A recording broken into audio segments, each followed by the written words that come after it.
Marcus Chen's hands were so numb, he couldn't feel the zipper anymore. 90 seconds.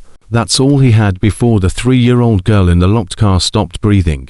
Her lips had gone from pink to blue to grey. Through the frost-covered window, he watched her chest rise and fall slower with each breath. His father's military jacket was the only thing keeping him alive in -5 Chicago Christmas Eve. Take it off and hypothermia would claim him in minutes. Keep it on, and this child dies. Marcus ripped the jacket open, smashed the car window with his bare fist, and made the choice that would unleash 180 Hell's Angels and expose the darkest child trafficking network Illinois had ever seen. Subscribe to our channel and stay until the end to see how one freezing night triggered a reckoning that brought down a criminal empire. Comment below what city you're watching from so we can see how far this story travels. The emergency room doors of Northwestern Memorial Hospital burst open at 11:47 p.m. on December 24, 2023. Marcus Chen collapsed face first onto the polished floor, his arms still locked around a small bundle wrapped in a navy blue military jacket, 4 sizes too large for the child inside. Dr. Sarah Mitchell had been a trauma physician for 17 years. She'd worked Christmas Eve in Chicago's busiest since 2006. She'd seen hypothermia, frostbite, exposure deaths. She thought she'd seen everything. She was wrong. Get me 2 gurneys now. Sarah's voice cut through the holiday chaos of the waiting room. Severe hypothermia. To patients, 1 pediatric. Nurse Rodriguez, no relation to the child, though that coincidence would haunt him later, reached Marcus first. The boy's skin had gone from pale to greyish white.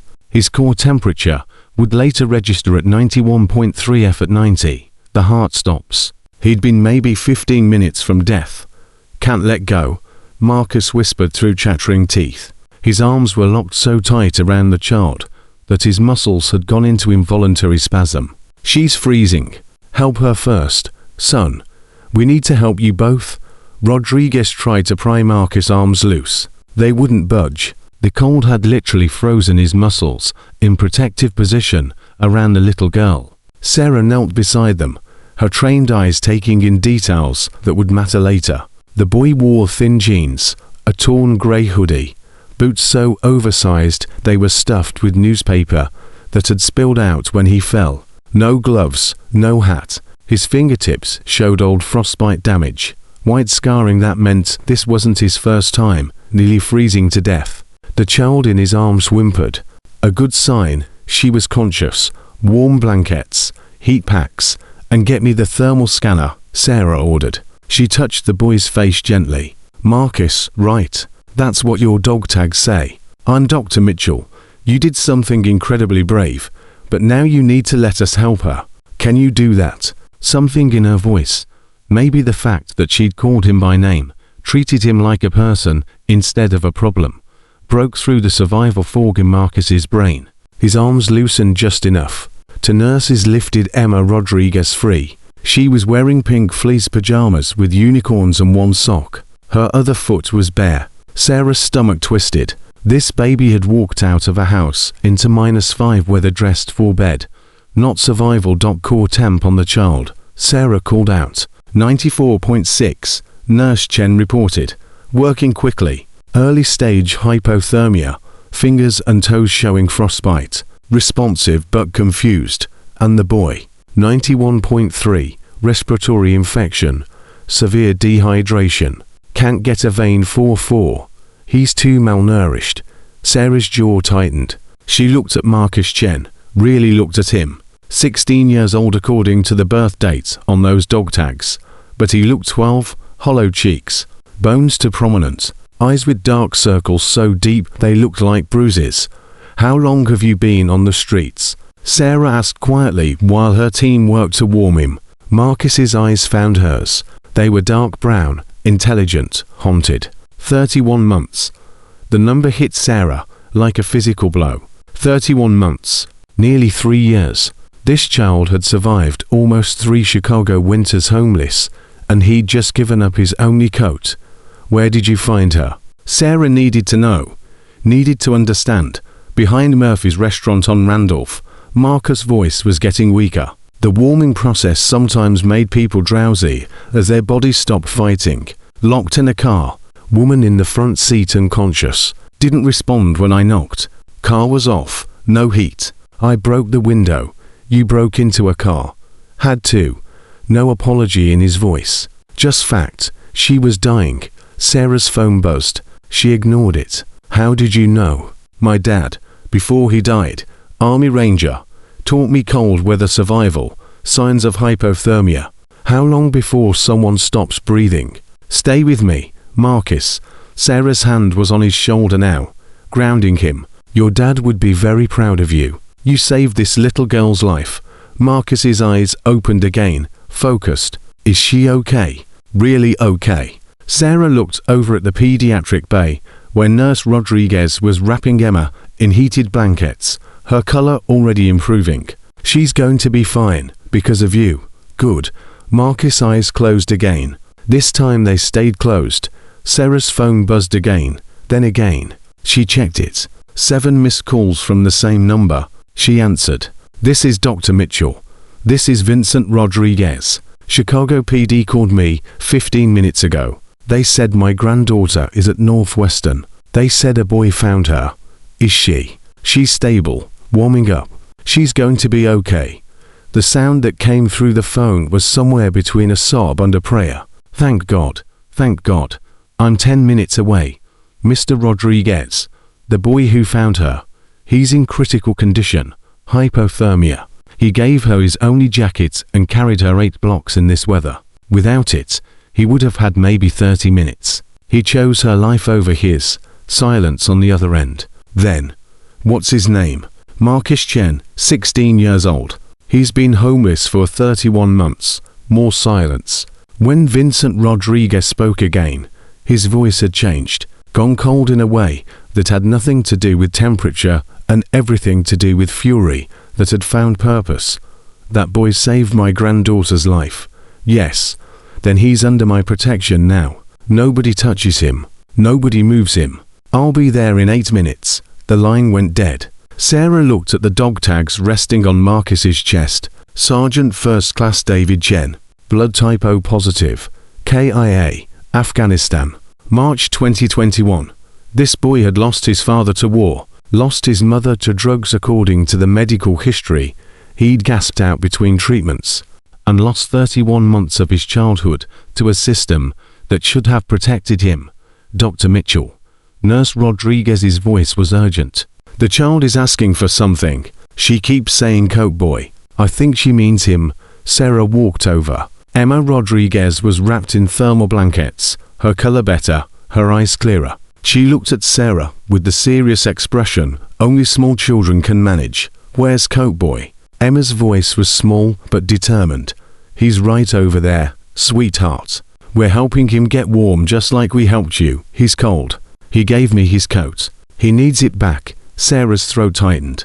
We have lots of warm blankets for him. You keep that coat safe for him, okay? Emma nodded solemnly, her small hands touching the military jacket they'd left with her because trying to take it away had made her scream. Some part of her 3-year-old brain understood that this jacket meant safety, meant the boy who'd saved her, meant she wasn't alone in that cold car anymore. The ER doors opened again. Vincent Reaper Rodriguez walked in and Sarah understood immediately why they called him that. 6'4", 250 pounds of muscle and leather. His vest bore patches that told a story. Hell's Angels Chicago chapter president, combat infantry badge, Purple Heart. A man who'd seen war and built a brotherhood on the other side of it. He moved with surprising grace for someone so large, his eyes scanning the room until they locked on the pediatric bay. On Emma. Papa. Emma's arms stretched out. Vincent crossed the space in 4 strides, scooped her up, blankets and all, and held her like she was made of glass and gold. His shoulders shook. This massive, terrifying-looking biker was crying into his granddaughter's hair. You're okay, he whispered. You're okay, baby girl. You're okay. Coke boy saved me, Emma said into his chest. He was nice. Cold, but nice. Vincent pulled back, looked at his granddaughter's face. "Coat boy." Emma pointed at Marcus Gurney. "He gave me his coat, carried me, said I'd be safe." "Was I safe, Papa? You were safe." Vincent's voice broke. "You were so safe, baby girl." He looked at Sarah. "That's him. That's Marcus, Marcus Chen." Vincent handed Emma to her mother. A woman Sarah hadn't noticed come in, younger, pretty, crying, and walked over to Marcus's bedside. He stood there for a long moment, looking down at the unconscious teenager who'd saved his granddaughter. Then Vincent Rodriguez did something Sarah had never seen a Hells Angels president do. He knelt, dropped to one knee beside the gurney, making himself smaller, less threatening, showing respect to an unconscious child who couldn't even see the gesture. "Marcus," Vincent said quietly, his hand hovering over the boy's shoulder, but not quite touching. "You don't know me, but you saved the most important person in my world. You gave up everything you had to save a stranger's baby. That makes you family, and family doesn't sleep on streets." He stood, pulled out his phone, and made a call. "Church meeting now. Every brother within 50 miles. Northwestern Memorial Hospital. Emergency. Yes, now." Sarah had heard of church meetings. The Hells Angels used them to make major club decisions. Mandatory attendance. "No excuses, Mr. Rodriguez. Call me Reaper." "Everyone does." Vincent's eyes were still on Marcus. What else is wrong with him besides hypothermia? Sarah pulled up Marcus' chart on her tablet. Severe malnutrition, chronic respiratory infection, old frostbite damage to his fingers, permanent nerve damage, dehydration, possible early-stage pneumonia. And she hesitated. And what? Scars on his back and ribs, patterned. Someone beat this child multiple times. The scarring is at least 18 months old. Vincent's face went stone. Who? He hasn't said. But there's something else. Sarah pulled up the notes from Marcus' initial interview. He mentioned being expelled from a group home, Lakeside Youth Services. He said the director, Gerald Harrison, threw him out for a violent behavior. But Marcus said he was actually protecting younger children from abuse. Harrison. Vincent repeated the name. He was memorizing it for later. And the city believed Harrison over a 16-year-old kid. Apparently. We'll see about that. Vincent's phone buzzed. He checked it. "First brothers are arriving. I need you to do something for me, Doc." "What?" "When Marcus wakes up, you tell him he's safe. You tell him he's got 180 Hells Angels, making sure nobody ever hurts him again. And you tell him that the little girl he saved wants to see him as soon as he's strong enough." Sarah nodded. "I can do that." "Good." Vincent started to walk away, then turned back. "One more thing. That group home Marcus mentioned, Lakeside. I want everything you can find about it. Any medical records of kids from there who came through this. Anything that seems off. Can you do that? That's confidential patient information." "Doc." Vincent's voice was gentle, but firm. "A 16-year-old kid just nearly died saving my granddaughter. He's been on the streets for 31 months. He's got scars from being beaten, and he's terrified of the people who are supposed to protect children. Something is very wrong, and I've got resources to make it right if you point me in the right direction." Sarah thought about the Hippocratic Oath. First, do no harm. She thought about Marcus Chen's hollow cheeks and old frostbite scars. She thought about a system that had failed a child so completely that he'd survived 3 Chicago winters alone. "I'll see what I can find," she said quietly. Vincent nodded once. Respect and acknowledgement. Then he walked out of toward the parking lot where the rumble of motorcycle engines was already beginning. Sarah turned back to Marcus. His vitals were improving. Core temperature up to 93.1. Heart rate steady. He'd survive. The question was, what happens next? She pulled out her tablet and started searching medical records. Lakeside Youth Services had been sending kids to Northwestern Memorial for 4 years. She filtered by facility name, started reading admission notes. The patterns emerged within 20 minutes. 37 admissions from Lakeside in 4 years. Malnutrition, untreated infections, injuries inconsistent with given explanations, One 13-year-old with a broken arm said he'd fallen downstairs. The X-ray showed a defensive fracture. The kind you get when someone hits you and you try to block it. An 11-year-old treated for pneumonia, admitted in January. No coat, no gloves. The social worker's note said the child claimed there wasn't enough heat at the facility. Temperature kept at 62 to save money. The complaint was filed. Nothing came of it. A 14-year-old girl treated for malnutrition, weight 73 pounds, should have weighed at least 95. She told the physician that food was locked up, that Director Harrison controlled portions. Another complaint filed. Another investigation that went nowhere. Sarah's hands shook as she compiled the records. 37 children. 4 years. Every single red flag ignored. Every complaint dismissed. Someone had been protecting Harrison. She printed everything, put it in a folder, and walked outside. The parking lot had transformed.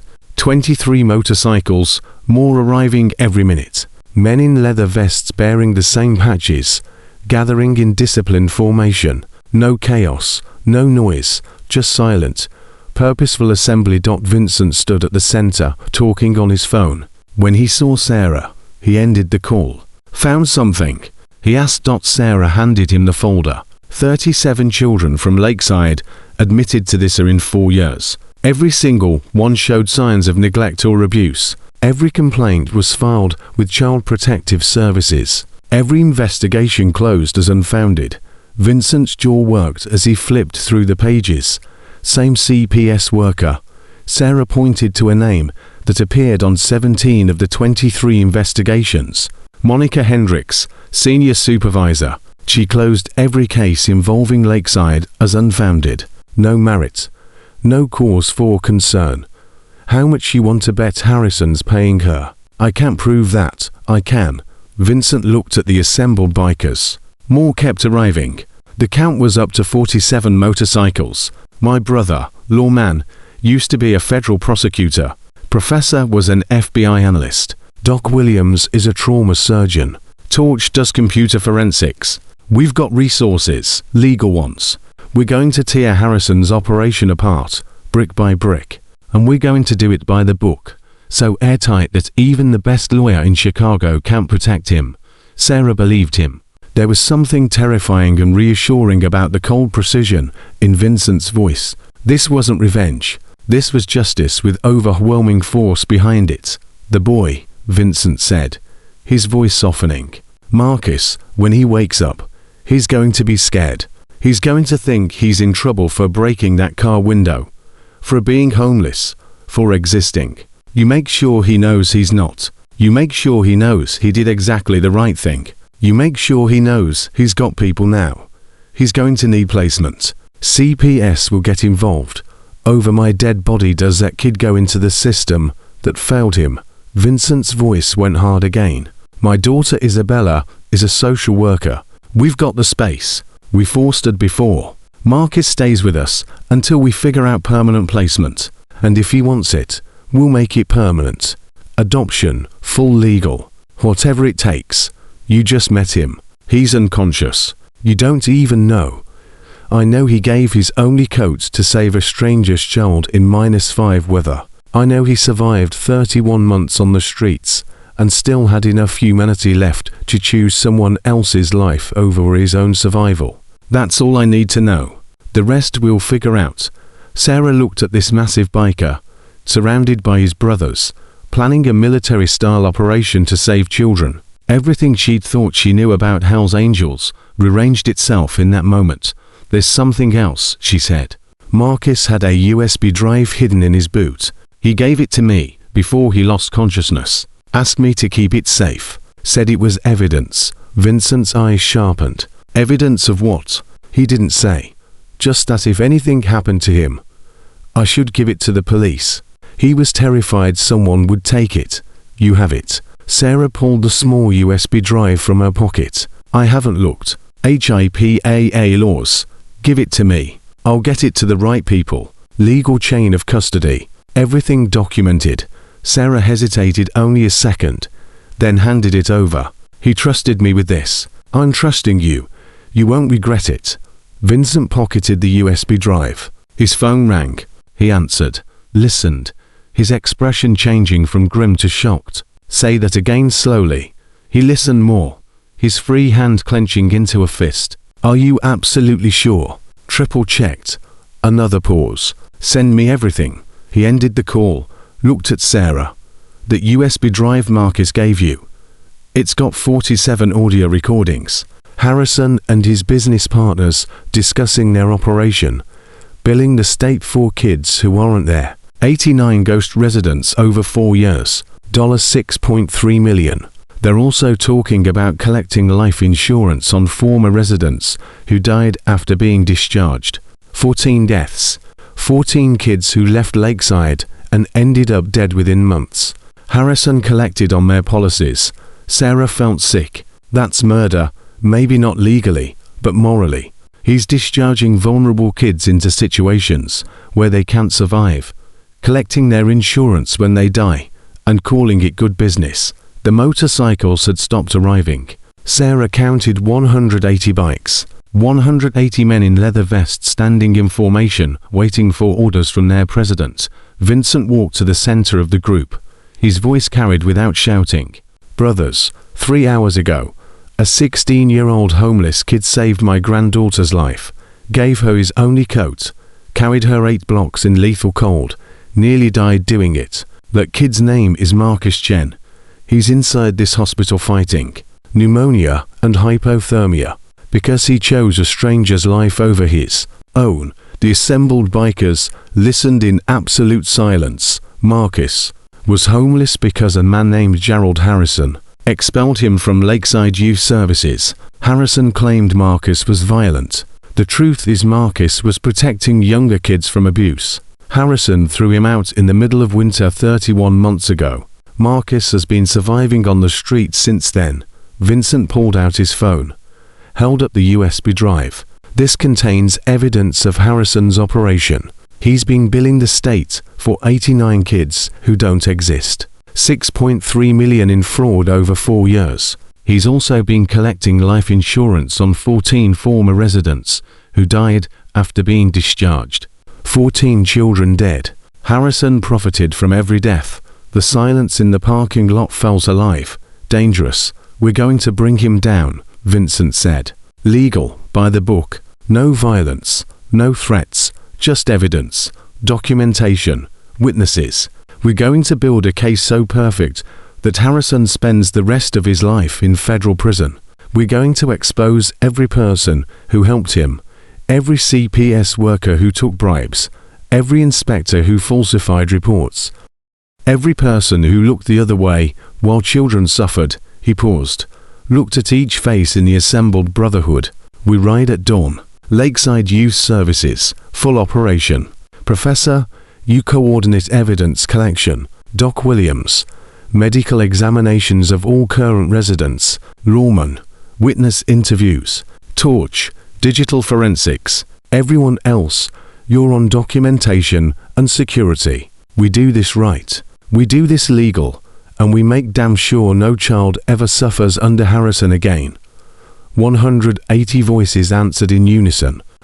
Sarah watched them begin to organize. Saw a professor pulling up building schematics on a laptop. Saw Doc Williams coordinating with other medical professionals. Saw a lawman on the phone with law enforcement contacts. This wasn't a gang. This was a precision operation run by men who'd served in military units, who'd learned discipline and brotherhood in combat, and who'd brought those skills home. She went back inside. Marcus's eyes opened to fluorescent lights and the smell of antiseptic. For 3 seconds, he didn't remember where he was. Then it all came back. The car, the little girl, the cold, running, easy. Dr. Mitchell's face appeared above him. You're at Northwestern Memorial. You're safe. Emma's safe. You saved her life. Marcus tried to sit up. Pain shot through his chest. His lungs felt like they were filled with broken glass. Pneumonia, Sarah said gently, pushing him back down. You need to stay still. Your core temperature dropped to 91. Another 10 minutes, and you wouldn't have made it. Emma, Marcus' voice was ill. She's really okay. She's perfect. asking about you. Wants to see the Coke boy. Sarah smiled. Her grandfather wants to meet you, too. Fear spiked through Marcus. He'd learned that when people in authority wanted to meet you, it usually meant trouble. Social workers, police, group home directors, they all wanted to meet you before they decided what to do with you. I didn't steal anything, Marcus said quickly. I broke the car window, but she was dying. I had to. I'll pay for it. I'll work. Marcus, stop. Sarah's hand was on his shoulder, gentle but firm. You're not in trouble. Emma's grandfather is grateful. He wants to thank you. People like him don't thank people like me. The words came out bitter. 31 months on the streets had taught Marcus exactly where he stood in the world. Invisible at best, problem at worst. Sarah pulled up a chair, sat down, so they were at eye level. What do you mean people like him? Rich people, important people. I saw the way everyone jumped when he walked in. I heard them call him Reaper. He's Hell's Angels. He's got power. People like that don't help homeless kids. They just want us gone. Is that what happened at Lakeside? They wanted you gone. Marcus's jaw tightened. You know about Lakeside. I know you were expelled 31 months ago. I know Gerald Harrison claimed you were violent. I know that's not true. Sarah leaned forward. Marcus, I've been a doctor for 17 years. I've seen what real violence looks like. Your scars, those aren't from fighting. Those are from being beaten. Someone hurt you and then they blamed you for it. Tears burned Marcus's eyes. He blinked them back. Crying was weakness. Weakness got you hurt. There was this kid, Marcus said, his voice barely above a whisper. Jaden, 8 years old. He wet the bed because he was scared. Harrison's assistant director, Roger Vance. He locked Jaden in the basement overnight as punishment. No light, no bathroom, nothing. Jaden was screaming. I could hear him through the floor. Sarah's hand tightened on his shoulder. I went down there, broke the lock, got Jaden out. Vance came back, found us. He started hitting Jaden. Said he'd teach him a lesson. I pushed Vance away, got Jaden behind me. Vance went crazy. Started beating me instead. Marcus touched his ribs unconsciously. Security cameras saw me push Vance, saw me attack him. Harrison said I was violent, dangerous to other residents. Expelled me that night. Middle of January, 17 outside. Did you tell anyone? CPS, the police. Marcus laughed, but there was no humor in it. I tried. Called the CPS hotline. They sent Monica Hendress. She interviewed Harrison, interviewed Vance, believed them, wrote in her report that I had severe behavioral issues and aggressive tendencies, said my expulsion was justified. Case closed. Monica Hendress. Sarah's voice went cold. She investigated 17 complaints about Lakeside, closed every single one as unfounded, because Harrison pays her. Marcus didn't phrase it as a question. He'd figured it out months ago. I watched them, saw them meet in Harrison's office, saw him hand her envelopes, cash every month, $500. I recorded some of it on my phone before Harrison confiscated it. Sarah's eyes widened. You recorded Harrison paying off a CPS supervisor. I recorded everything I could.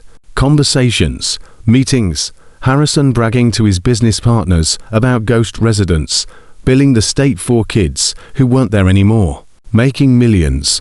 Marcus's hand moved to his boot. Found nothing. Panic hit. Where's my USB drive? It was in my boot. Where is it? I have it. Had it. I gave it to Vincent Rodriguez. You what? Marcus tried to sit up again, fought against Sarah's restraining hands. You gave my evidence to a Hell's Angels president. Do you know what he can do with that? He could destroy it. Use it for blackmail. Harrison has connections. He could. Marcus, listen to me. Sarah's voice cut through his panic. Vincent Rodriguez is many things, but he's not corrupt. He's not working for a Harrison. He's got resources. You don't have legal resources. He's already got people analyzing those recordings, building a case. By morning, Harrison's operation is going to be exposed. You don't understand. Marcus was shaking now, not from cold, from fear that had lived in him for 31 months. Harrison is connected. The mayor gave him an award last year. Community service helping at-risk youth. He's got judges, politicians, business leaders. They all think he's a hero. Nobody's going to believe a homeless kid over him. They're going to believe 47 audio recordings of Harrison discussing fraud, embezzlement, and collecting life insurance on dead children. Marcus froze. How did you know about the life insurance? Vincent's people analyzed your recordings. They found everything. 89 ghost residents, 6.3 million in fraud, 14 former residents who died after Harrison discharged them, 14 life insurance policies Harrison collected on. The room spun. Marcus had known Harrison was bad, had known about the fraud, but 14 deaths. 14 kids who'd left Lakeside and ended up dead. I knew some of them, Marcus whispered. Destiny Martinez. She was 15. Harrison discharged her, said she was too difficult. She overdosed 3 months later. I saw her on the street 2 weeks before she died. She was so thin, so lost. I gave her my food. She was crying, said she couldn't do it anymore. I tried to help, but I didn't know how. His voice broke. And Tyler Washington, 12 years old. Harrison kicked him out in February. Tyler had asthma, needed an inhaler. Harrison wouldn't give it to him when he left, said it belonged to the facility. Tyler died in March, asthma attack. No inhaler, no help. Sarah's eyes were wet. Marcus, those deaths weren't your faults. I survived. They didn't. I'm still here and 14 kids are dead. How is that fair? It's not fair. None of this is fair. But you're alive for a reason. You saved Emma. You documented Harrison's crimes. You're going to help make sure no other child suffers what you and those 14 kids suffered. The door opened. Vincent Rodriguez walked in, and Marcus' instinct was to make himself smaller. Men that size, that powerful, they were dangerous. They hurt people. But Vincent didn't approach the bed, didn't crowd Marcus' space. He stopped 6 feet away, hands visible, body language careful. Marcus, Vincent said, I'm Reaper, Emma's grandfather. I owe you my granddaughter's life. Thank you. Marcus didn't know what to say. In 31 months, exactly 3 people had thanked him for anything. A woman whose dropped groceries he'd helped pick up. A man whose car tire he'd helped change. A little girl he'd given his last dollar to for bus fare. Nobody important had ever thanked him. She's okay. Marcus asked. She's perfect, warm, safe, asking about you every 5 minutes. Vincent's expression softened. She wants to give you your coat back. Says you're cold and you need it. Something in Marcus's chest cracked. This 3-year-old, who'd almost died, remembered that he'd been cold, cared that he'd been cold. She can keep it, Marcus said. It was my dad's. He'd want her to have it. Vincent's eyes dropped to the dog tags on Marcus's chest. Your father was Army Ranger. Died in Afghanistan, March 2021. I'm sorry. I served too. Marines, different war, same sacrifice. Vincent pulled up a chair, sat down slowly, non-threatening. Your father taught you well. Cold weather survival. How to recognize hypothermia. How to save a life. He taught me never to leave a fallen comrade. Marcus's hand touched the dog tags. Emma was fallen. I couldn't leave her. No, you couldn't. Vincent leaned forward slightly. Marcus, I'm going to be straight with you. Dr. Mitchell gave me your USB drive. My people have analyzed the recordings. We know what Harrison did. We know about the fraud, the ghost residents, the life insurance. We know he expelled you for protecting a younger child. We know Monica Hendris took bribes to cover for him. Marcus's heart was pounding. What are you going to do? We're going to destroy him. Legal, by the book, every recording authenticated, every witness interviewed, every piece of evidence documented so carefully that Harrison can't buy his way out, can't lie his way out, can't do anything except face justice. Harrison has lawyers, good ones. He's got money. I've got 180 Hells Angels who just spent 3 hours organizing a military precision operation. We've got former FBI analysts, federal prosecutors, trauma surgeons, computer forensic specialists. We've got resources Harrison doesn't even know exist. And we've got something he can't buy. Vincent's voice went hard. We've got motivation. You saved my granddaughter. That makes you family. And nobody hurts our family. Marcus wanted to believe him. Wanted it so badly it hurt. But 31 months had taught him that adults made promises they didn't keep. That help never came. That he was alone. Why? The word came out broken. Why do you care? You don't know me. I'm nobody. I'm just some homeless kid who is stop. Vincent's voice cracked like a whip. Not angry. Commanding. You are not nobody. You are Marcus Chen, son of Sergeant First Class David Chen. You survived 31 months on Chicago streets. You protected a younger child and got punished for it. You gave your only coat to a freezing stranger and nearly died doing it. You documented evidence of systemic abuse. You are not nobody. You're a hero. Heroes don't live in subway stations. Heroes live wherever they have to, and do the right thing anyway. That's what makes them heroes. Vincent stood up, walked closer to the bed. I'm going to ask you something, and I need you to think carefully before you answer. Marcus tensed. Do you want justice? Vincent asked. Real justice. The kind that puts Harrison in federal prison. The kind that saves every child still trapped in his facility. The kind that makes sure no other kid gets thrown out in January cold and told they're worthless. Of course I want that. But wanting doesn't make it happen. It does if you're willing to fight for it. You've got the evidence. You've got the truth. We've got the resources and the expertise. But we need you. We need you to testify. Need you to tell your story. Need you to be brave. One more time. Marcus looked at Vincent Rodriguez, this massive Hells Angels president, who'd lost nothing in this fight except maybe time and resources, who could walk away right now and his life wouldn't change, but who was standing in a hospital room, 1 o'clock in the morning, asking a homeless teenager to trust him. If I testify, Marcus said slowly, Harrison will come after me. He'll dig up everything, make me look bad, say I'm lying, say I'm violent, say I'm everything he already said I was. Let him try. We'll bury him in evidence. But Marcus, I won't lie to you. This won't be easy. You'll have to face him. Face Hendris. Face everyone who failed you. You'll have to tell your story to police, FBI, prosecutors, maybe a jury. You'll have to relive trauma you've been trying to survive. And if I say no, Vincent's expression didn't change. Then we use what we have and do our best. But it won't be enough. Harrison will hire expensive lawyers. They'll challenge the authenticity of the recordings. They'll claim entrapment or illegal surveillance. Without your testimony explaining how you got the recordings, why you got them, what you witnessed firsthand, the case gets weaker. He might walk and every child in Lakeside stays trapped. Marcus thought about Jaden locked in a basement screaming. Thought about Destiny and Tyler and 12 other kids who died after Harrison decided they weren't profitable anymore. Thought about Emma Rodriguez, 3 years old, asking about the Coke boy. I'll do it, Marcus said. I'll testify. Vincent exhaled. Relief crossed his face. Thank you, but I need something first. Name it. Where do I go after this? After I testify? After the case? After everything? Where do I go? Because I can't go back to the streets. I can't survive another winter. I'm tired of being cold. I'm tired of being hungry. I'm tired of being invisible.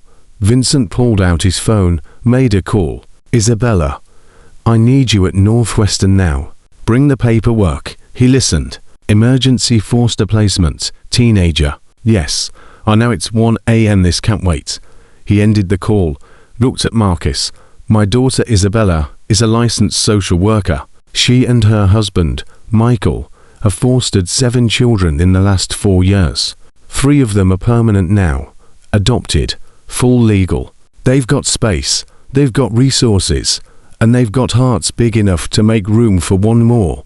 You're saying they'll take me. I'm saying we're family now. Emma's family. My family. That means Isabella's family. You stay with them while we build the case against Harrison. After, if you want it, we make it permanent. Adoption or legal guardianship until you're 18. Your choice. Marcus's throat closed. Why would they want me? I'm broken. I've got nightmares. I can't sleep in closed rooms. I hoard food. I check locks 10 times before I can relax. I'm damaged. You're a survivor. There's a difference. Vincent's hand rested on the bed rail. Close, but not touching. Marcus, I've seen broken. I've been broken. Afghanistan, Iraq. Both my tour broke things in me that never fully healed. But broken doesn't mean worthless. It means you've been through hell and came out the other side. That takes strength most people don't have. The door opened again. A woman walked in, early 40s, dark hair pulled back in a ponytail, wearing jeans and a sweater. She looked tired, but her eyes were kind. She crossed straight to Vincent, hugged him. Dad, what's going on? You said emergency placement. Vincent gestured to Marcus. Isabella, this is Marcus Chen. He saved Emma's life tonight, gave her his coat, carried her 8 blocks in lethal cold, nearly died doing it. Isabella's hand flew to her mouth. Oh my God, Emma is okay. She's perfect because of Marcus. Isabella turned to Marcus, and he saw tears in her eyes. Thank you. Thank you so much. Emma is my whole world. You saved her. Marcus didn't know what to do with gratitude. Didn't know how to process people crying over something he'd done. I just did what anyone would do. No. Isabella shook her head. Most people would have walked past that car, would have told themselves it wasn't their problem. You broke a window. You gave up your only protection. You chose her life. That's not what anyone would do. That's what heroes do. Your dad said the same thing. I'm not a hero. I'm just a kid who got lucky. Lucky. Isabella's voice rose slightly.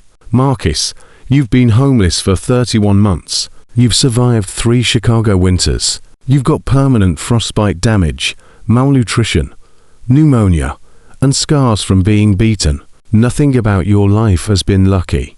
But you're still here, still choosing to help others, still protecting people even when you can barely protect yourself. That's not luck. That's character.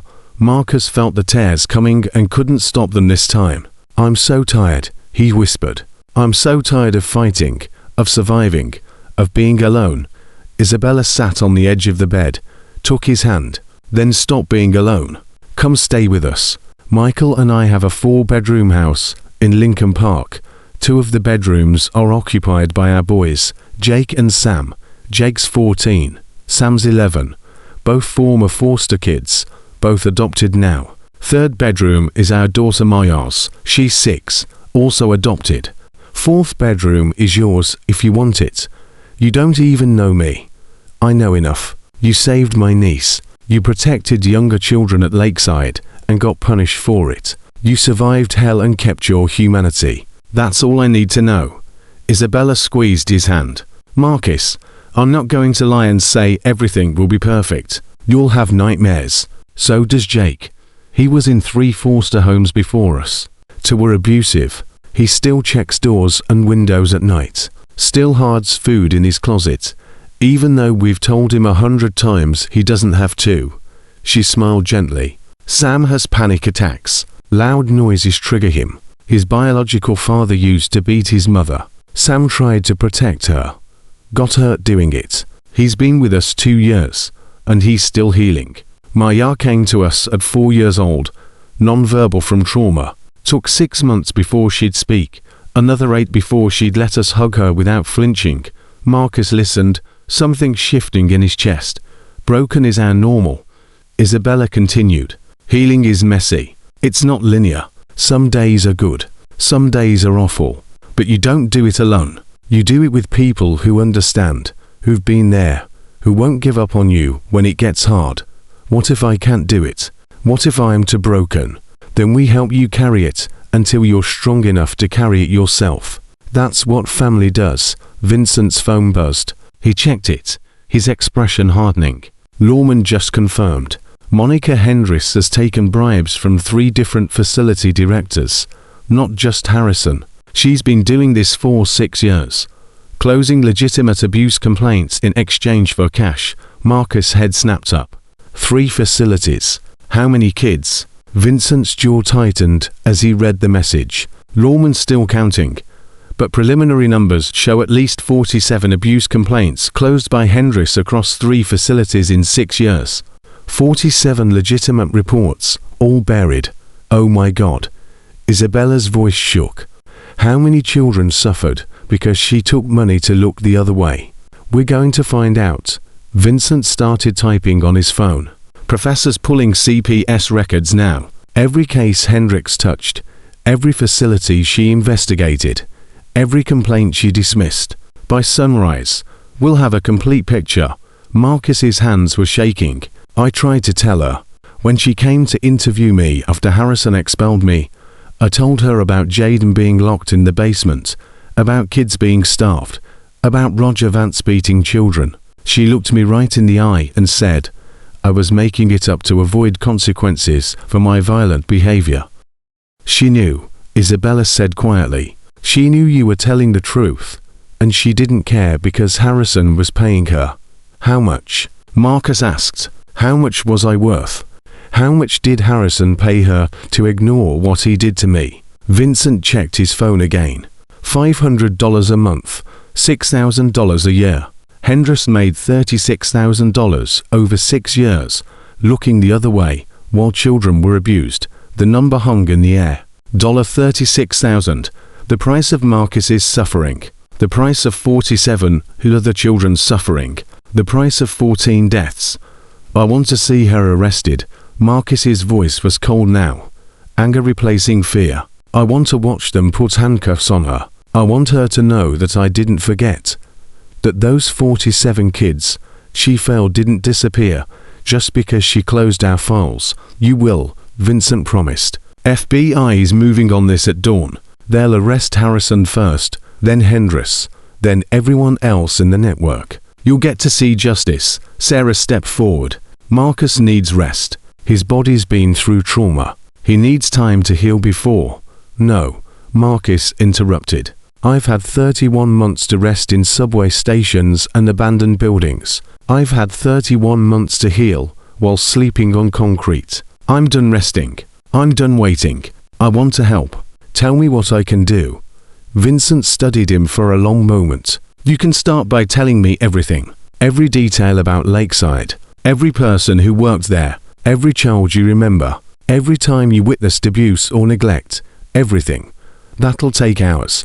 I've got hours. Vincent moved toward the door, paused. Marcus, what you're about to do. Opening up about trauma. Reliving it. It's going to hurt. But it's necessary. Can you handle it? Marcus thought about Jaden screaming in the basement. About Destiny crying 2 weeks before she died. About Tyler gasping for air without his inhaler. About 14 children who'd never get to tell their stories. I can handle it, he said. Vincent nodded once and left. Isabella pulled out her phone, opened a notes app, sat down next to Marcus's bed. Start from the beginning, she said gently. When did you first arrive at Lakeside? Marcus took a breath. April 17, 2021. 3 weeks after my mom died. I was 13. The social worker, different one than Hendricks, she drove me there in the afternoon. Told me it was temporary. That they'd find me a permanent placement soon. She was lying. She knew it was permanent. I could tell by the way she wouldn't look at me when she said it. What happened when you arrived? Harrison greeted us. Big smile. Warm handshake. He did this whole tour. Showed us the rec room with a pool table and TV. Showed us the library with all these books. Showed us the cafeteria. Everything looked good, clean, safe. The social worker left feeling good about placing me there. Marcus's hands clenched the blanket. The second her car pulled away, Harrison's face changed. Smile disappeared. He took me to the real sleeping quarters. Not the nice room he'd shown the social worker. This was the boys' overflow dorm. 12 beds crammed into a room meant for 6. No privacy. 1 bathroom for 12 kids. Toilet didn't flush right. Shower had mold. Isabella was typing rapidly. How many children were at Lakeside when you arrived? Harrison claimed 43 to the state. Reality was 27. He was billing for 16 ghost residents even then. How did you figure that out? I counted every kid, every bed, every meal. The numbers didn't match what Harrison claimed in his reports. I saw the reports once when I was cleaning his office, part of my assigned chores. He left them on his desk. 43 residents. But I had counted 27 kids. I started paying attention after that. Started documenting. Isabella looked up from her phone. You documented before you were expelled. I documented everything from the first week. Marcus's voice was matter of fact. My dad taught me. He said, in the army, documentation saves lives. You write down what you see, what you hear, dates, times, details, because memory fails, but written records don't. What did you document? Food portions. Harrison was supposed to provide 3 meals a day. Adequate nutrition. Enough calories for growing kids. Breakfast was watered down oatmeal. Maybe a piece of fruit, if we were lucky. Lunch was a sandwich, usually peanut butter, sometimes bologna if the state inspectors were coming. Dinner was whatever they could make cheapest, a lot of rice, a lot of beans. Meat maybe twice a week. Marcus's voice was getting stronger as he talked. 31 months of silence breaking.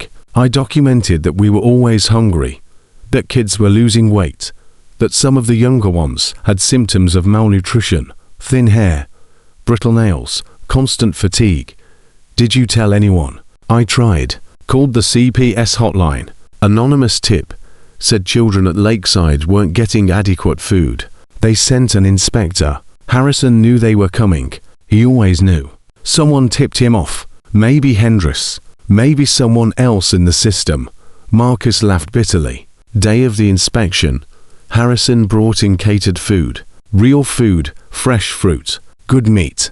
Made it look like we ate like that every day. Inspector came, saw the spread, talked to Harrison, filed a glowing report. Next day, we went back to watered down oatmeal. Isabella's hands had stilled on her phone. How often did you call the hotline? 7 times over 18 months. 7 different complaints. Food, heat, medical neglect, physical abuse, inadequate supervision. Every time they sent an inspector. Every time Harrison put on a show. Every time the complaint was dismissed. You never gave up. I couldn't. Because every day I watched kids suffer, watched them get hurt, watched them lose hope. Marcus's voice cracked. There was this girl, Keisha, 11 years old. She got sick, fever, cough. Harrison wouldn't take her to a doctor. Said it was just a cold. She'd get over it. Days passed. She got worse. Couldn't breathe right. I begged Harrison to help her. He said I was being dramatic. Isabella had stopped taking notes. She was just listening now. Tears in her eyes. I called 911 from a payphone outside the facility. Told them a child needed medical help at Lakeside. Ambulance came. Took Keisha to the hospital. Pneumonia. If they'd waited another day, the doctor said she probably would have died. Marcus's hands were shaking. Harrison found out I called 911. Said I'd overreacted. Said I'd embarrassed the facility. Made me clean the bathrooms with a toothbrush for 2 weeks as punishment. Where is Keisha now? I don't know. Harrison transferred her to a different facility 2 weeks after she got out of the hospital. Said she needed specialized care. I think he just wanted her gone before she could tell anyone else how sick he'd let her get. Isabella wiped her eyes. Marcus, you saved her life. I should have saved more of them. Destiny, Tyler, the other 12. I should have done something.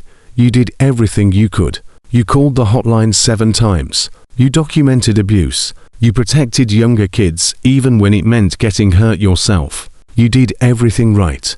The system failed. You didn't. Marcus wanted to believe her. Wanted to accept that 14 deaths weren't his fault. But guilt was a heavy thing, and it had lived in him for 31 months. The door opened.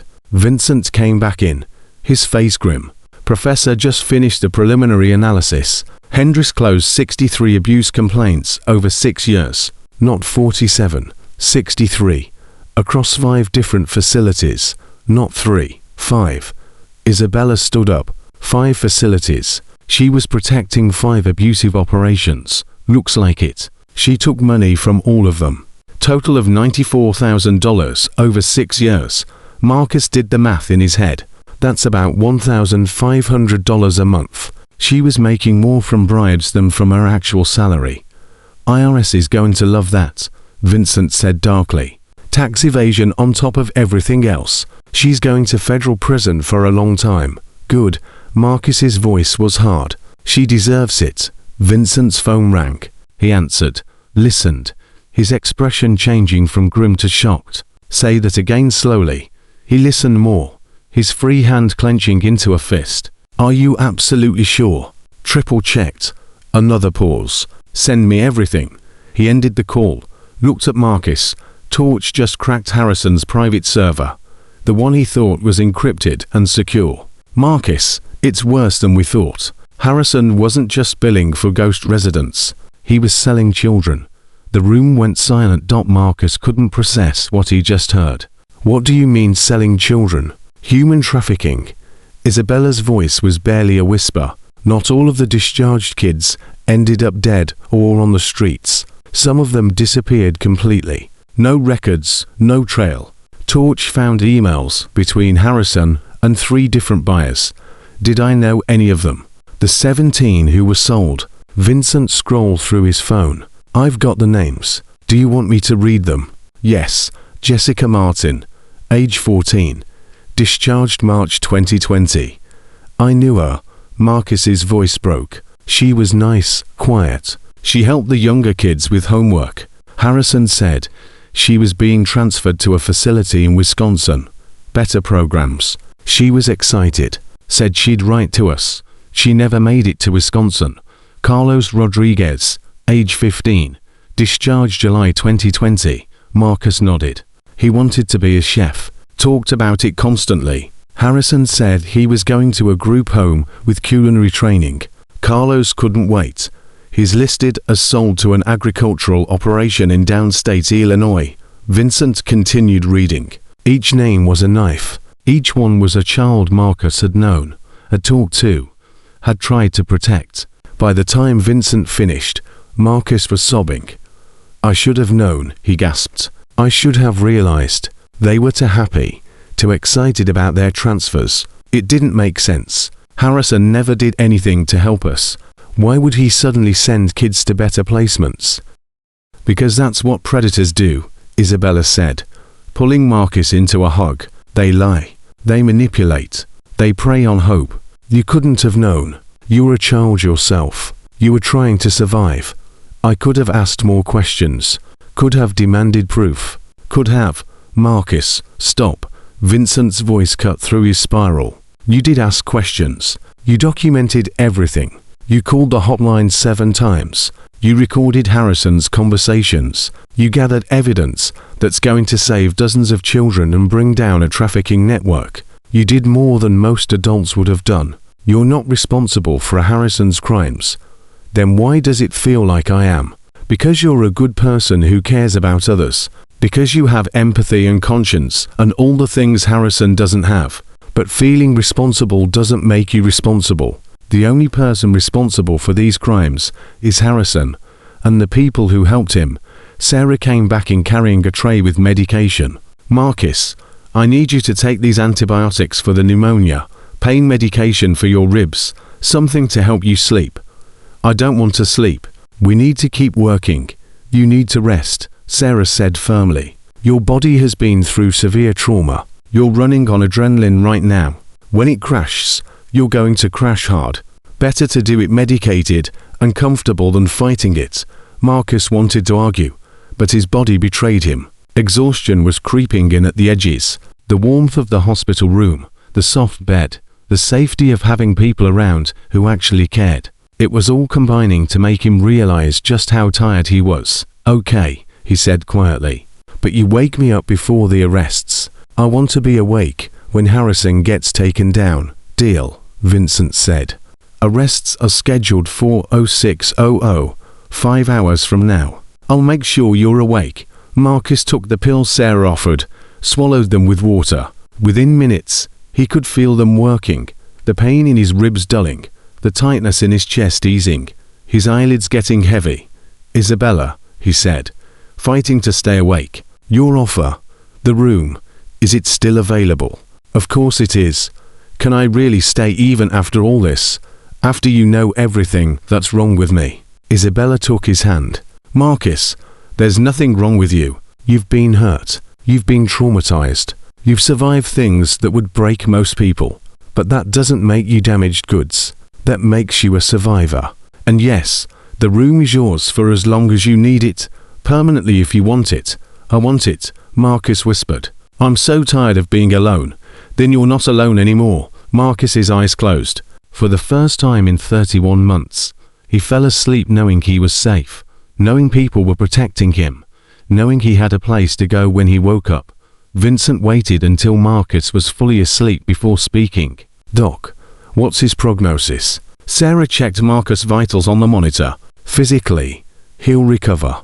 The pneumonia will respond to antibiotics. The malnutrition will improve with proper nutrition over time. The frostbite damage is permanent, but manageable. Psychologically, she paused. That's going to take years. He's got PTSD, probably severe. He'll need intensive therapy, trauma-informed care, patience. He'll have it, Isabella said. Whatever he needs, however long it takes. Vincent's phone buzzed again. He read the message, his expression darkening further. Lawman found something else. Harrison's financial records show payments to 3 Cook County judges, monthly retainers, $3,500 a month, each for 6 years. He was paying judges. To do what? Sarah's voice rose. Expedite adoptions, seal records, dismiss abuse cases if they made it to court. Harrison had judges on his payroll.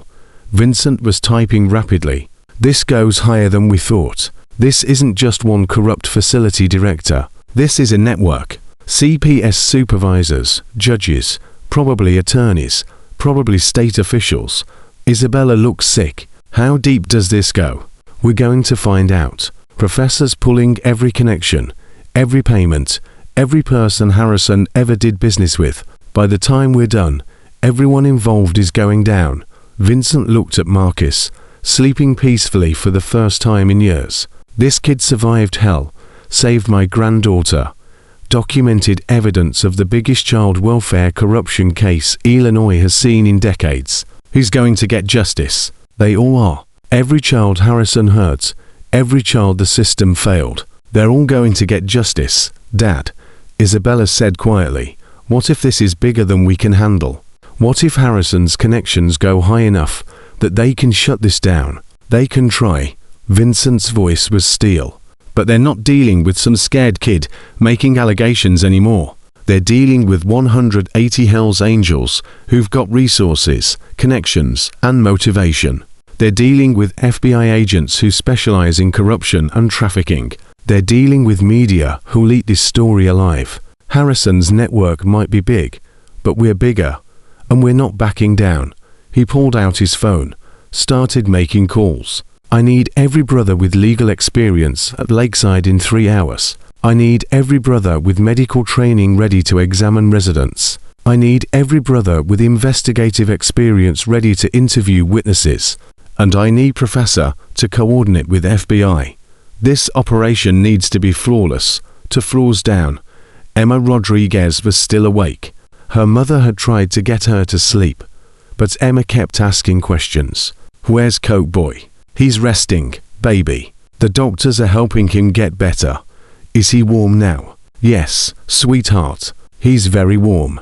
Can I see him in the morning when he wakes up? Emma thought about this. Mama, why did Coke Boy give me his coat? He was so cold. Her mother's eyes filled with tears. Because he's a very good person who wanted to keep you safe. But he needed it, too. Yes, he did. So he was brave. The bravest person I've ever heard of. Emma nodded seriously.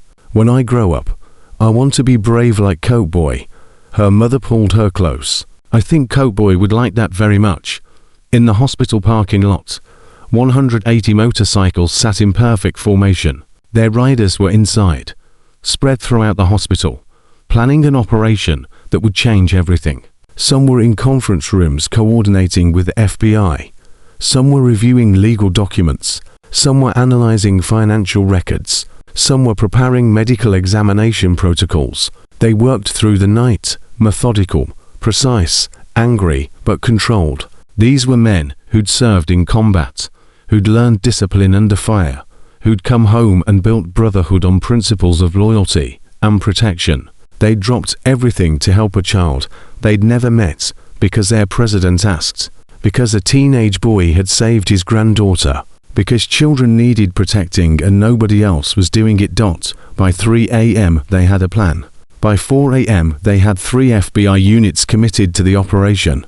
By 5 a.m. they had warrants for Harrison, Hendricks, Roger Vance, 3 judges, 2 attorneys, and 4 other facility directors. Vincent walked back into Marcus's room.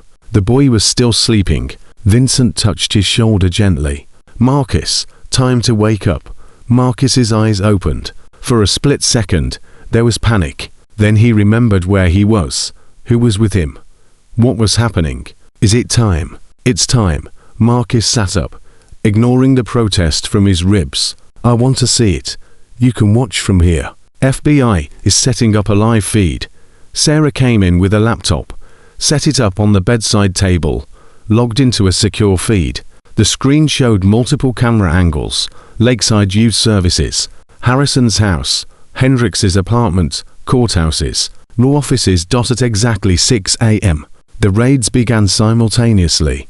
The first camera feed showed FBI agents approaching Harrison's house in suburban Evanston. Marcus' breathing quickened as he watched them surround the property. Vincent stood beside the bed, one hand on Marcus's shoulder. "Steady, grounding. Federal agents, open the door." The command echoed through the laptop speakers. Marcus watched Harrison appear in his doorway, wearing a silk bathrobe, expensive, the kind that cost more than Marcus had spent on food in 6 months. Harrison's face went from confused to shocked to terrified in 3 seconds. "What is this about? I haven't done anything wrong. There must be some mistake. Gerald Thomas Harrison, you're under arrest for wire fraud, human trafficking, conspiracy to commit fraud, child endangerment, and racketeering." The lead agent stepped forward with handcuffs. "You have the right to remain silent."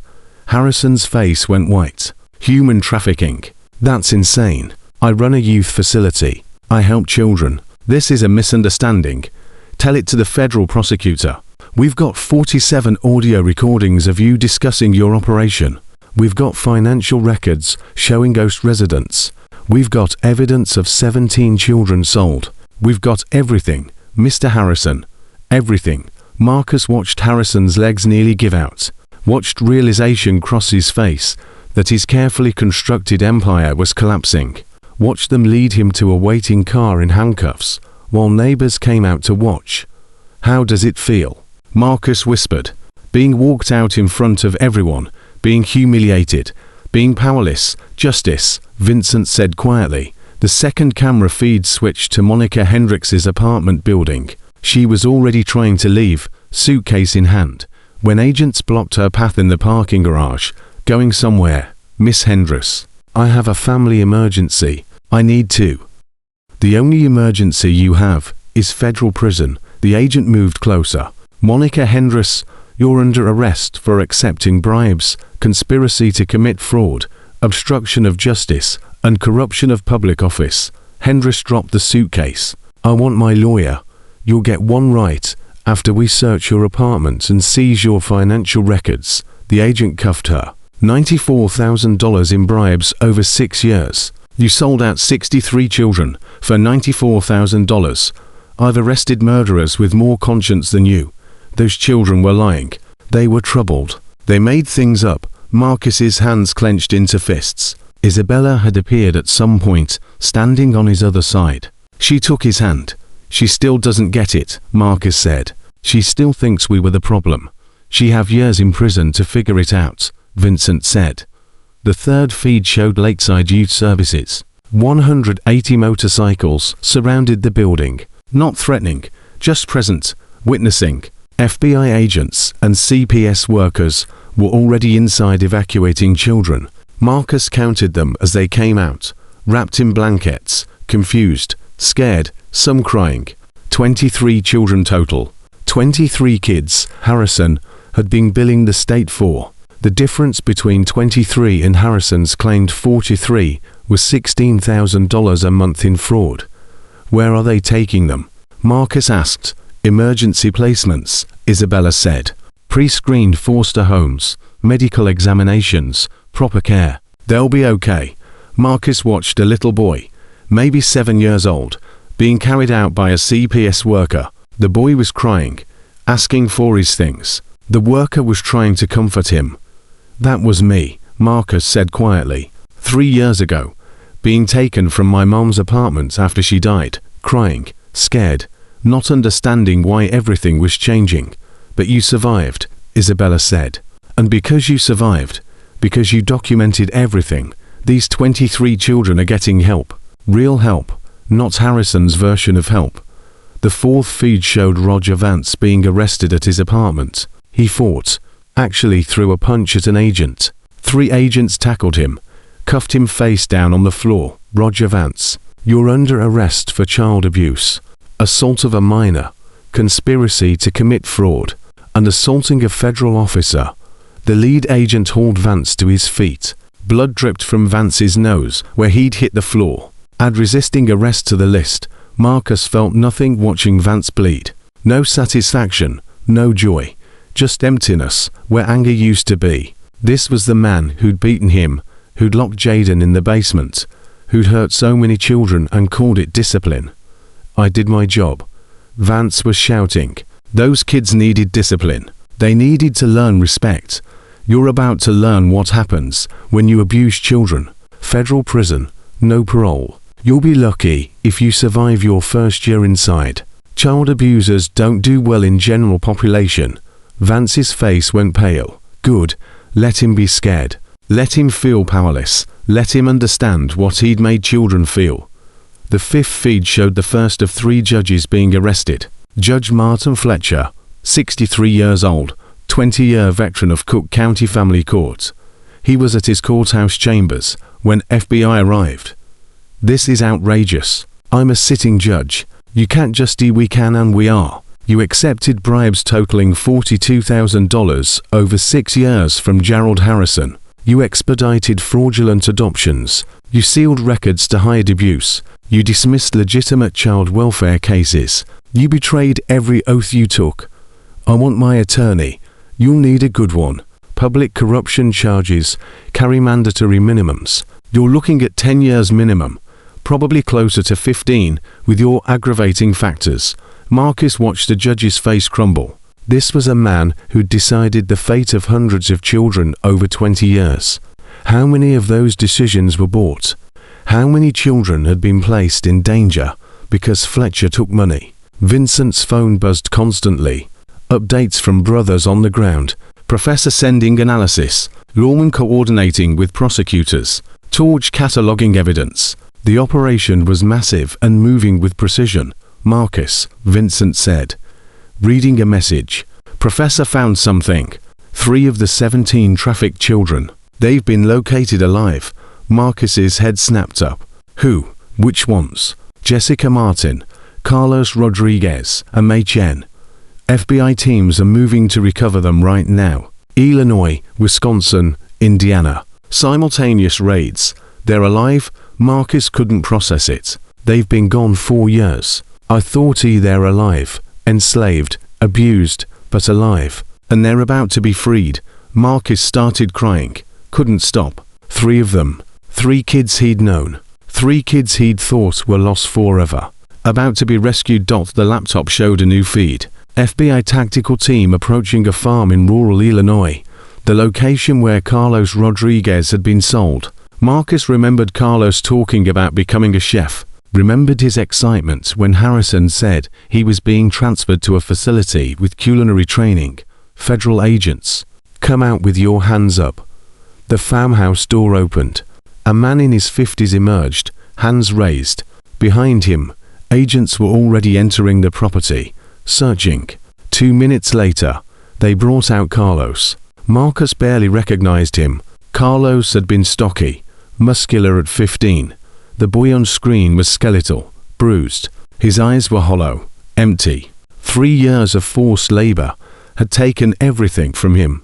But he was alive. Oh, God, Isabella whispered. What did they do to him? What they do to all slaves, Vincent said. His voice hard. Broke him. used him, treated him like property. But he's out now. He's safe now. The feed switched to Wisconsin, a suburban house where Jessica Martin was being held as a domestic servant. When agents brought her out, Marcus saw she was pregnant. 15 when she'd been taken, 18 now. Pregnant, her face was bruised. She's just a child, Isabella said, her voice breaking. She's carrying a baby, and she's just a child herself.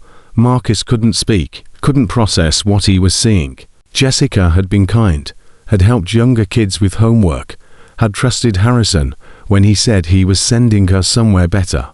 The third feed showed Mei Chen being recovered from a restaurant in Indiana. Kitchen staff, 12 when she'd been sold, 15 now. Her hands were scarred from burns. Her eyes were dead. 3 children recovered, alive, but destroyed. And there were 14 more still missing. 14 more who'd been sold into slavery and hadn't been found yet. We'll find them, Vincent said. Reading Marcus's expression, FBI's got specialized teams. Now that we know about the trafficking network, they'll tear it apart.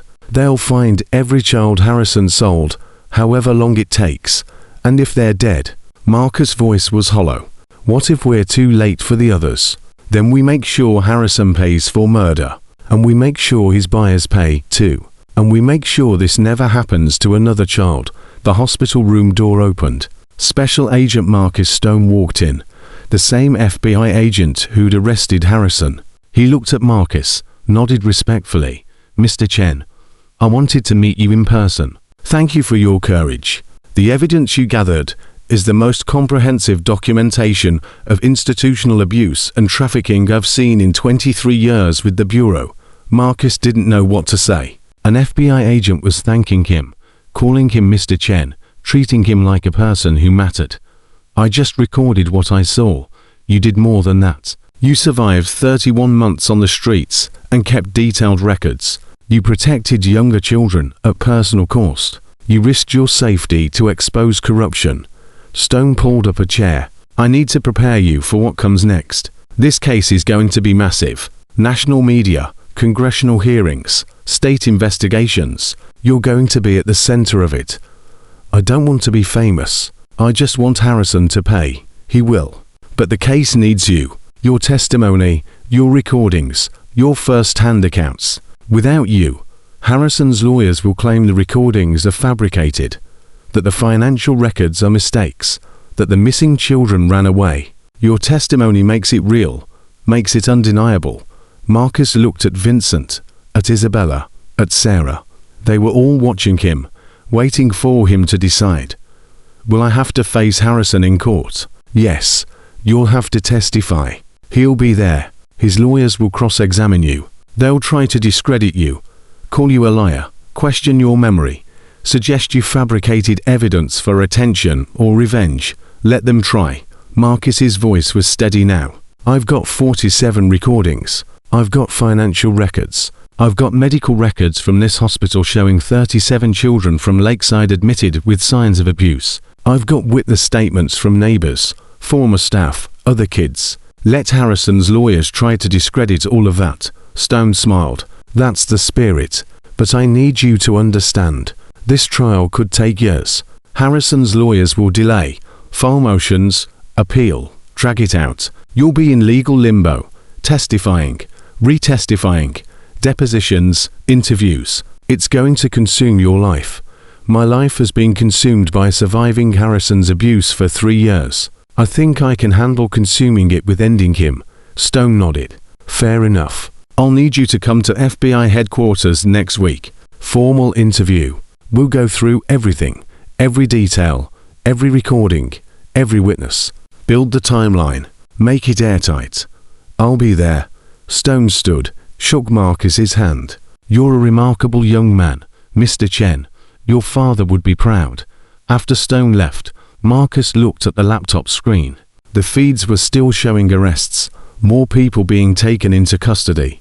Harrison's attorney, 2 more facility directors, a state licensing official. The network was bigger than anyone had realized. How many people? Marcus asked. How many people knew what Harrison was doing and helped him? Vincent checked his phone. Current count is 37 arrests. More coming. Professors still tracing connections. 37 people. All of them knew children were being hurt. All of them chose money over protecting kids. That's why they're all going to prison, Vincent said. Every single one. Isabella's phone rang. She answered, listened, her face brightening. Really? That's wonderful. Yes, I'll tell him. She ended the call, turned to Marcus. That was Michael. My husband. He's got your room ready. Fresh paint. New furniture. He wants to know what color sheets you like. Marcus blinked. What color sheets for? Your bed, in your room. Michael said you should get to choose. Blue, green, red. Whatever you want, I get to choose. It's your room, Marcus. You get to make it yours. Marcus thought about the subway station where he'd slept for 31 months. Concrete floor, cardboard for cushioning, newspaper for warmth. No choices, no comfort, no safety. Blue, he said quietly. Like my dad's uniform. Blue it is. Isabella smiled. Jake and Sam are excited to meet you. They've been texting me all morning asking when you're coming home. Home. Marcus tested the word. It felt foreign, dangerous, like something that could be taken away if he believed in it too much. Double quotes. Yes. Home. 2847 Wharf, Sheffield Avenue. Lincoln Park. 4 bedrooms, 2 bathrooms, full kitchen, backyard. Your address now. Marcus's throat closed up. What if I mess up? What if I'm too broken? Then we help you heal. That's what families do. Isabella took his hand. Marcus, I'm not going to lie and say it'll be easy. You're going to have nightmares, panic attacks, days where you can't get out of bed, days where you're angry at everyone, days where you don't trust that we're real. That's okay. That's normal after what you've been through. We'll handle it together. Your boys, Jake and Sam. They won't want some messed up homeless kid living with them. Jake was homeless for 4 months before we fostered him. He lived in parks, ate from dumpsters, got beat up twice by other homeless people trying to take his stuff. He's going to understand you better than anyone. Isabella squeezed his hand, and Sam watched his father beat his mother unconscious when he was 6, tried to protect her, got his arm broken. He's got scars, too. You'll fit right in with our collection of survivors. Vincent's phone rang. He stepped into the hallway to answer. When he came back, his face was grim. Professor found another connection. Harrison's trafficking network supplied children to 6 different operations across 4 states. Not just the 3 we knew about. 6. And they're still operating. Still holding children right now. How many children total? Marcus asked. Unknown. But FBI's estimated at least 43 based on financial records. 17 from Harrison. 26 from other facilities in the network. Marcus felt sick. 43 children enslaved. Because people like Harrison saw them as products instead of people. FBI is moving on all 6 locations today. By tonight, every child in that network will be recovered. Every operator will be arrested. Vincent's voice was steel. This ends today. All of it. The laptop showed another feed. FBI raiding a factory in Gary, Indiana. They brought out 8 children. Ages ranging from maybe 10 to 16. All of them filthy, exhausted, scared. The youngest was crying. Marcus watched them being wrapped in blankets, put in ambulances, taken to safety. 8 more children who'd been enslaved. 8 more who were free now. This is because of you, Vincent said quietly. Every child being freed today, every arrest, every prosecution. It all started because you documented what you saw and had the courage to speak up. I just wanted Harrison to pay for what he did to Jaden, to me, to all of us, and now he is. But it's bigger than Harrison now. You've exposed a network, saved dozens of children, changed laws. Marcus, what you did is going to ripple out for years, decades. This case is going to be studied, used as evidence for reform. Your recordings are going to be played in congressional hearings. Your testimony is going to change how we protect vulnerable children. Marcus didn't feel like a hero. He felt exhausted, overwhelmed, scared. But underneath all of that, there was something new, something he hadn't felt in 31 months. Hope. Sarah came back in with discharge papers.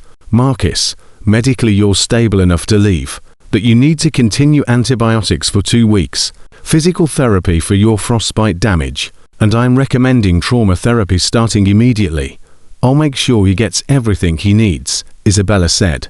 Good. Sarah handed Marcus a business card. This is Dr. Rachel Kim. She specializes in childhood trauma and PTSD. She's worked with trafficking survivors, abuse survivors, kids who've been through hell. I've already spoken with her. She's expecting your call. Marcus took the card. What if talking about it makes it worse? It might at first.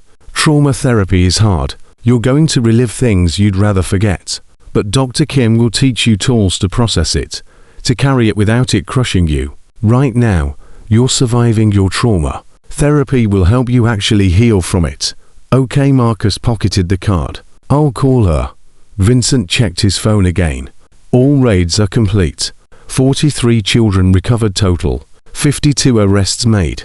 Every person in Harrison's network is in custody. It's not over until they're convicted, Marcus said. Fair point. But the operation is over. The network is dismantled. No more children are being sold. No more are being abused in Harrison's facilities. That's a win. Isabella helped Marcus stand. His legs were shaky. 36 hours in a hospital bed after years of sleeping rough had weakened him. But he managed. Ready to go home. She asked. Marcus looked around the hospital room, at the monitors, at the IV stand, at the bed where he'd been safe for 36 hours. Then he looked at Isabella, at Vincent, at Sarah, at people who'd chosen to help him when they didn't have to. Yeah, he said. I'm ready. They walked out together. Through the waiting room, out into the December morning that was still brutally cold, but felt different somehow, less hostile, less dangerous. The parking lot still had 180 motorcycles arranged in formation. As Marcus emerged, every single rider stood, not saying anything, just standing, showing respect, showing solidarity. Vincent walked Marcus through the rows of bikes, introduced him to brothers. Professor, Lawman, Doc Williams, Torch, Gunner. 50 more names Marcus tried to remember. Each one shook his hand. Each one thanked him. Each one made it clear Marcus was under their protection now. Nobody would hurt him again. Emma was there too, holding her mother's hand. When she saw Marcus, her face lit up. Coat boy. Marcus knelt down. I level with her. Hi, Emma. How are you feeling? I'm warm now because of you. She held up the military jacket. Way too big for her. You can have it back. Mama said it's yours. You keep it. It looks better on you anyway. Emma hugged him. This tiny 3-year-old who'd almost died, throwing her arms around the teenager who'd saved her. Marcus hugged her back, careful of his sore ribs, and felt something break open in his chest. Something that had been frozen for 31 months. He was crying again, but this time it felt different. Not grief, not fear. Relief, release, the beginning of healing. Thank you for saving me, Emma whispered. Thank you for giving me a reason to, Marcus whispered back. Isabella's car pulled up to a 3-story brownstone in Lincoln Park. 40 minutes later, Marcus pressed his face against the window, taking in the neighborhood. Tree-lined streets, well-maintained homes. Nothing like the subway station or the alley behind Murphy's restaurant where he'd spent 31 months. This is it, Isabella said. Parking. Home. The front door opened before they even got out of the car. 2 boys spilled out onto the porch. The older one, Jake, was tall and lean with dark hair. The younger one, Sam, was smaller with light brown skin and cautious eyes that reminded Marcus of his own. Mom, Jake called. Is that him? Is that Marcus? Yes, be cool, Jake. Don't overwhelm him. But Jake was already bounding down the steps. He stopped a few feet away, reading Marcus's body language, giving him space. Hey, I'm Jake, 14. Been with Isabella and Michael for 3 years. Before that, I was homeless, too. 4 months in Humboldt Park, Marcus studied him, saw the recognition in Jake's eyes, the understanding. 4 months is a long time. Not as long as 31, but long enough to know what it's like. Jake gestured to Sam. This is my brother, not by blood, by choice. Sam approached more slowly. Hi, I'm 11. I've been here 2 years. Before that, I was in a bad place, but Isabella and Michael made it better. They will for you, too. Marcus wanted to believe them, but trust was a luxury he'd learned to live without. A man appeared in the doorway, tall, maybe 40, kind eyes behind glasses. Marcus, I'm Michael. Welcome home. No pressure, no expectations, just safety. They walked inside. The house smelled like fresh paint and something baking. Marcus's stomach growled despite himself. He hadn't eaten real food in so long he'd almost forgotten what it felt like to be hungry for something other than survival. Your room is upstairs, Isabella said. Second door on the left. Blue sheets like you asked. Jake and Sam helped set it up. Marcus climbed the stairs slowly, his ribs still aching. The second door was open. He stepped inside and stopped. The room was bigger than anywhere he'd slept in 3 years. A real bed with blue sheets and a thick comforter. A desk, a lamp. A bookshelf already stocked with books. A closet with clothes his size. New clothes with tags still on them. We guessed your size, Michael said from the doorway. If anything doesn't fit, we'll exchange it. No big deal. Marcus touched the comforter. Soft, clean. His. This is too much. It's what every kid deserves. Bed, clothes, food, safety. Basic things you should never have had to live without. Marcus sat on the bed. The mattress didn't creak, didn't smell like mold or urine or desperation. It was just a bed. A normal bed. But to Marcus, it felt like a miracle. I don't know how to do this, he said quietly. How to be normal. How to live in a house with a family. I've been surviving so long, I forgot how to just exist. Michael sat in the desk chair. Then we'll teach you. One day at a time. No rush. You want to eat meals with us. Great. You want to eat in your room. That's fine, too. You want to talk. We're here. You want silence. We can give you that. This is your space, your rules, your timeline. What if I have nightmares? What if I wake up screaming? Then we come check on you. Make sure you're okay. Remind you where you are. Jake has nightmares 3 times a week still. Sam has panic attacks when he hears yelling. Maya, our 6-year-old, she doesn't talk when she's scared, just goes silent. We used the trauma responses here. Yours won't shock us. Downstairs, a timer went off. Isabella called up. Dinner in 15 minutes. Marcus, you hungry? Marcus was starving, but eating with the family at a table felt overwhelming. Can I eat up here just tonight? Of course, Michael said. I'll bring you a plate. After Michael left, Marcus explored the room. The closet had jeans, shirts, sweaters, a winter coat. A real winter coat, not newspaper stuffed in boots. Not a jacket 4 sizes too big. An actual insulated coat that would keep him warm. He checked the pockets instinctively. Empty, no money, no weapons, no supplies. Because he didn't need to hide things anymore. Didn't need to be ready to run at any moment. The concept felt foreign. There was a knock. Sam stood in the doorway holding a plate. Mom said you wanted to eat up here. I brought it. Can I come in? Marcus nodded. Sam entered.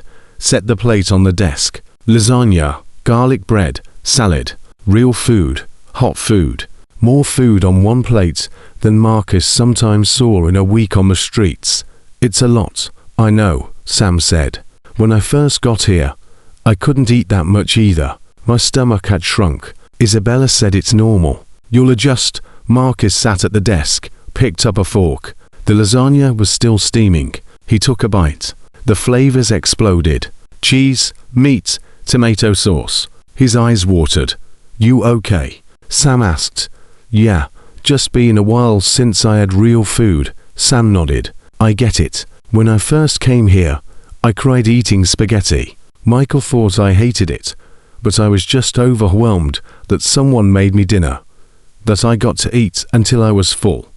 that nobody was going to hit me for asking 4 seconds. Marcus took another bite. Your dad, the one who hurt you and your mom. Where is he now? Prison. 7 years for domestic violence and child abuse. He's got 4 more years left. Sometimes I'm scared he'll get out and find us. But Isabella says we're safe, that he doesn't know where we live, that even if he found us, he'd have to go through Michael and Vincent and 180 Hell's Angels first.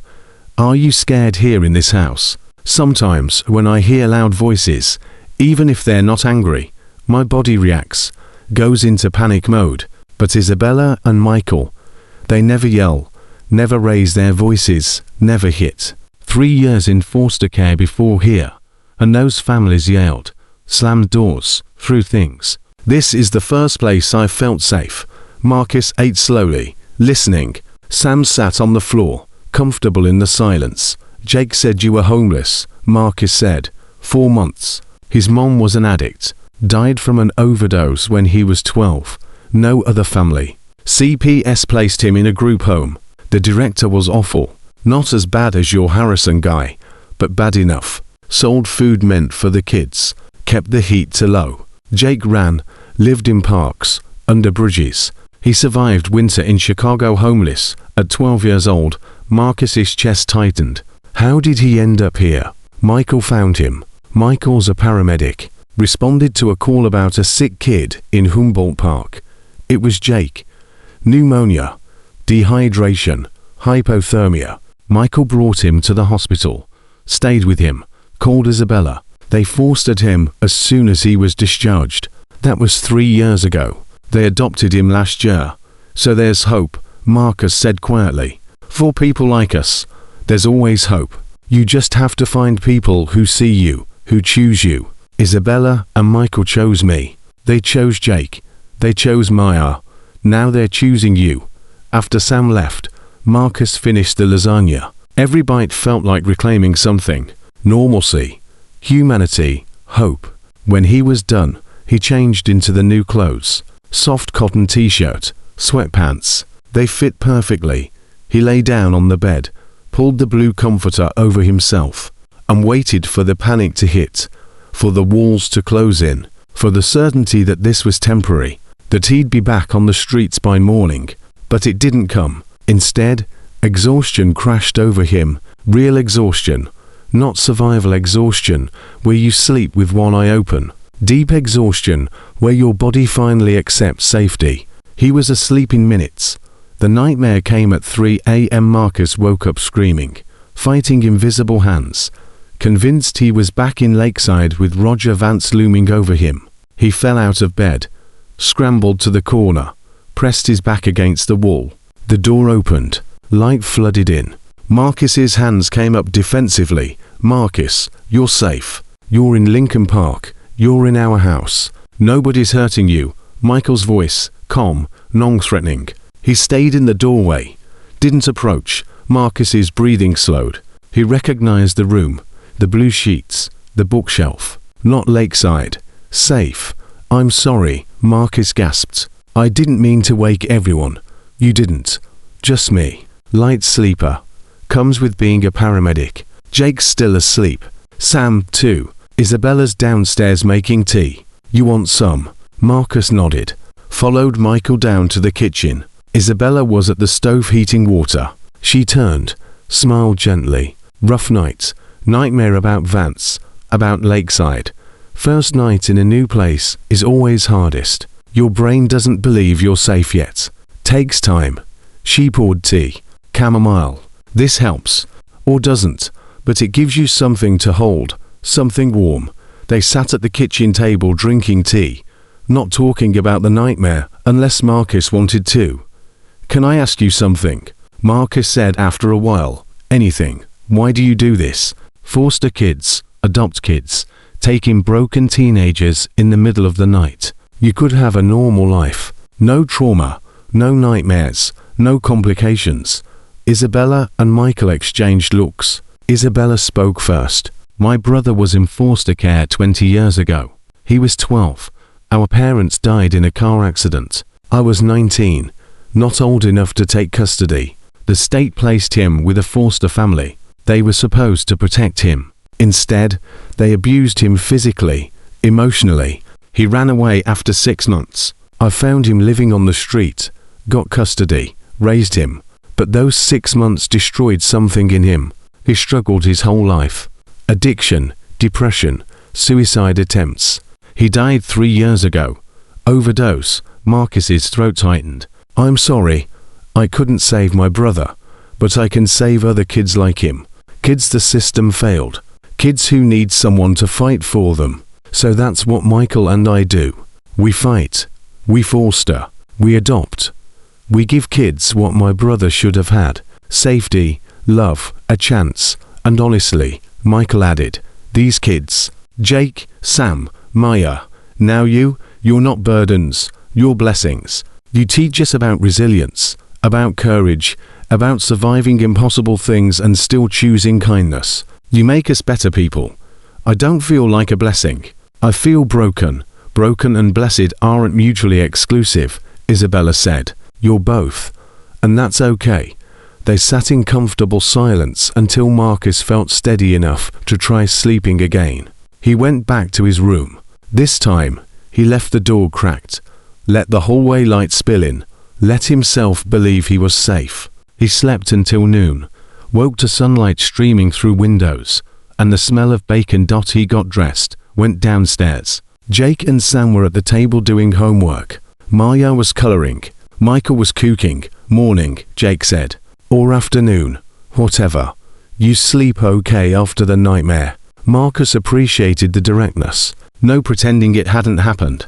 Better after tea. Isabella's tea fixes everything. I swear it's magic. Sam looked up from his math homework. Want to go to the library later? They've got a gaming section. We play Minecraft on Saturdays. I don't know how to play. Perfect. We'll teach you. It was such a normal invitation. Such a normal Saturday activity. Marcus almost said no. Almost retreated to his room. But something stopped him. Okay, he said. Yeah, I'll go. Sam grinned. Jake high-fived him. Maya offered him a purple crayon. Marcus took it, colored with her, while Michael made breakfast. This was what normal looked like. Homework, bacon, Minecraft, coloring, family. Marcus could get used to this. Vincent called that afternoon. How's the first day? Weird, good, weird. I had a nightmare, but Isabella and Michael handled it. Didn't freak out. Didn't make me feel bad. Good. Listen. I need to tell you something. Harrison's attorney filed a motion to suppress your recordings. Claims they were obtained illegally. That you violated wiretapping laws. Marcus' stomach dropped. Can they do that? Can they throw out the evidence? They can try, but Professor talked to the federal prosecutors. Illinois is a one-party consent state, meaning if you're part of a conversation, you can record it without the other person's knowledge. You were present for most of the recordings. The ones where you weren't, you on Harrison's property with permission as a resident. The motion will fail. But what if it doesn't? What if they suppress the recordings and the whole case falls apart? We've got backup evidence, financial records, witness testimony, medical records. Even without the recordings, we've got enough to convict. But we're not losing the recordings. Trust the process. Marcus wanted to. But 31 months had taught him systems failed, courts failed, justice failed. When's the hearing on the motion? Next week. You don't have to be there, but you can be if you want. Show Harrison. Scared of him. Double quotes. Marcus thought about it. I want to be there. Then we'll make it happen. The hearing was Tuesday morning. Federal courthouse, downtown Chicago. Marcus wore clothes Michael had bought him. Dress pants, button-down shirt, tie. He looked like a different person than the homeless kid who'd collapsed at Northwestern Memorial 9 days ago. Vincent met him outside the courthouse. So did Isabella and Michael. So did 50 Hell's Angels in full dress uniforms. They weren't allowed in the courtroom, but they lined the hallway, silent, supportive, showing Marcus he wasn't alone, inside. Harrison sat at the defense table with 3 attorneys. Expensive suits, confident expressions. Harrison looked smaller than Marcus remembered, less powerful. Just a middle-aged man facing consequences. Their eyes met. Harrison's face hardened. Marcus stared back, didn't look away, didn't flinch. This man had hurt him, had hurt dozens of children. But Marcus wasn't scared anymore. The judge entered. Everyone stood. The hearing began. Harrison's lead attorney argued that the recordings violated privacy rights, that Marcus had no authority to record private conversations, that the evidence was tainted.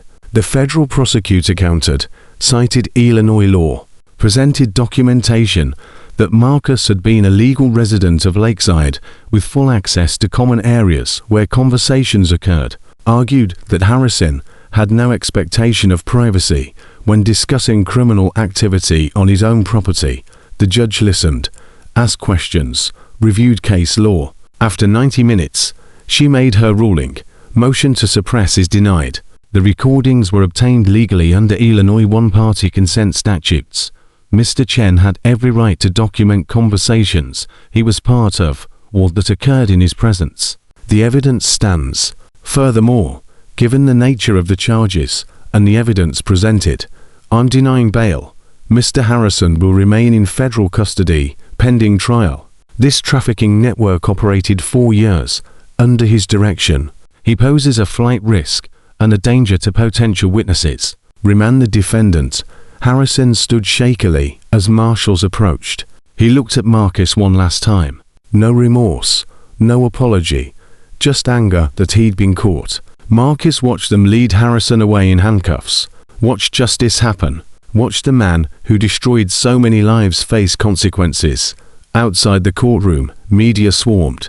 Cameras, microphones, reporters shouting questions. Vincent and the angels formed a protective barrier around Marcus. Mr. Chen.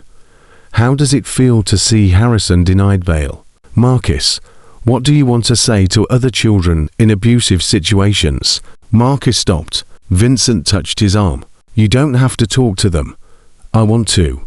Vincent nodded, stepped back, let Marcus approach the microphones. My name is Marcus Chen.